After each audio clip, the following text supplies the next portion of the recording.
Ganito pala ang pakiramdam kapag bumisita sa pinakamayaman na ninang. Hi mga Marikoy! Kahapon nga pala, hindi ngayon, umalis kami ni Daddy Tano. At parang Pasko sa akin dahil halos lahat ng suot ko ay bago. Siyempre, suot ko yung bag at tsinelas na binili sa akin ni Daddy Tano sa may Alice Avenue. At bago kami umalis mga Marikoy, nagpaalam na muna kami kay Jace. Nakakatuwa dahil sa pag-visit namin sa Alice Avenue, naimbitahan kami ng mismong CEO. Alam nyo ba, nung kinontak nila ako, sobrang kinilig ako dahil matagal na ako nakafollow sa kanila. Sumakto pa mga Marikoy, ngayon yung opening nila ng Celebrity Christmas Bazaar. Located nga pala itong Beauty Derm Building sa May Angeles City, MacArthur Highway. This time na galing kami dito ni Daddy Tano, nagtingin lang kami ng bag at hindi namin nalibot yung buong building. Kaya ngayon ko lang na-realize na grabe, napakasosyal pala dito. Pero alam nyo ba mga Marikoy, kahit napakasosyal dito, hindi ko naramdaman na hindi ako welcome. Sa parking pa lang kasi kami mga Marikoy, may nag-a-assist na sa amin at pinapayungan pa kami. Tapos pagpasok mo dito sa loob, nakangiti lahat ng mga staff. Alam mo yung feeling na parang ang tagal ka na nilang kakilala pero ngayon mo lang sila na-meet. Nung iniintay nga pala namin yung CEO mga Marikoy, pumunta na muna kami dito sa May Bazaar para magtingin din ng mabibili. Akala ko wala akong mabibili dahil nga yung mga tinitinda nila dito, mga gamit ng mga artista. Kaya nung una, sabi ko kay Daddy Tano, pagtitingin ko na lang siya ng damit. Pero nung nakita ko itong jacket ni Maha Salvador at mukhang kasya ko, sumaya ako. Na ako nagpatumpik-tumpik pa mga Marikoy, tinry ko na dito at pinatong ko na lang. At ayan nga mga Marikoy, napakaganda at hindi siya lukutin kaya mas lalo ko nagustuhan. 950 pesos lang to at si Maha mismo yung gumamit kaya hindi na ako nagpatumpik-tumpik pa, kinuha ko na. Yung CEO kasi mga Marikoy, madami siyang mga endorser na artista at halos lahat sila, naglagay sila ng mga gamit dito para ibenta sa mas murang halaga. Nagustuhan pa nga jacket itong si Daddy Tano na ginamit ni Raver Cruz. Bukod sa denim jacket, nagustuhan niya din itong denim na pantalon. Saktong-sakto daw sa kanya at napakamura lang kaya kinuha na din namin. At habang namimili kami mga Marikoy, dumating na ang CEO. Siya nga si Ate Rayta na ayaw magpatawag ng ma'am. At siya mismo mga Marikoy na makyaw siya at nabudol sa mga tinitinda nila dito. Alam nyo ba, pagkadating niya, sobrang naiiyak ako sa kanya pero grabe siya mag-approach. Tapos, sobrang ganyang kakwentuhan mga Marikoy, kaya tawa lang kami ng tawa. At sa kanya, mga Marikoy, na-meet ko din si Mac Mariano na kilalang-kilala ng mga Kapampangan. At aaminin ko sa inyo, isa ako sa mga nanonood sa mga content niya. Sinubaybayan ko din yung burol ni Bess. Na-meet ko nga din ang napakagandang si attorney Nicolette. Maglit lang sila mga Marikoy, nagpaalam na din kagad dahil may pupuntahan pa daw sila. Anyway, kaya pala kami pinapunta ni Ate Ray dito dahil gusto niya daw magpasalamat sa amin personally. Bukod daw kasi sa bumili si Daddy Tano nang ireregalo niya sa akin, binlog pa daw namin ito na walang bayad. Ito yung pasasalamat na sobrang nawindang ako dahil binigyan niya ako ng 2 bags. At isa sa mga bag na binigay niya itong hawak ko na sariling brand niya. Diyos ko mga Marikoy, dito pa lang mangiyak-ngiyak na ako sa tuwa. Tapos ang nakakaloka pa, binigay niya yung hinawakan ko last time na galing kami dito na LV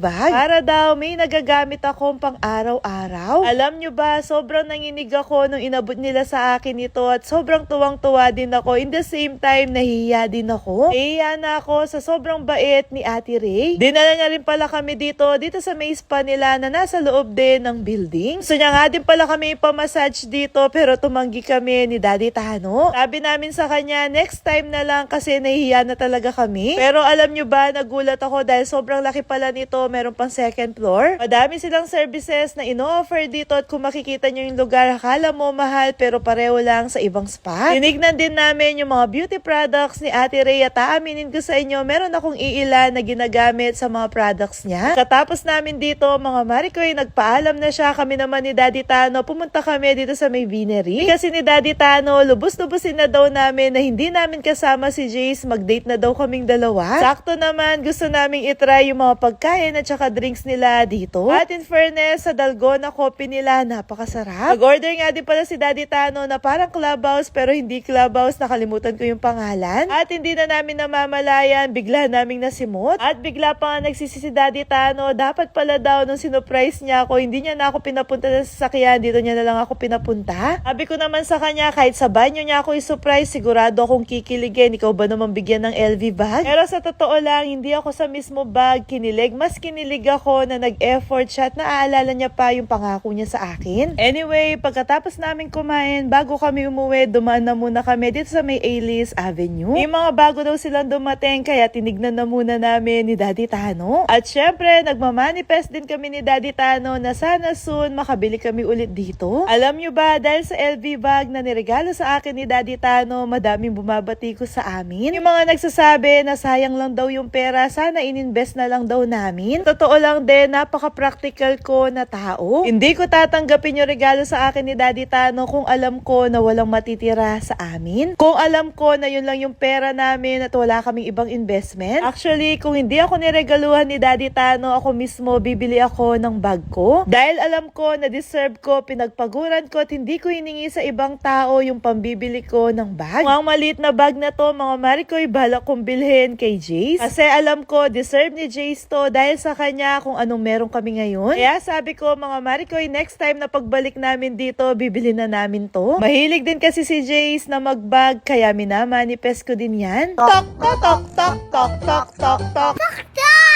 Again.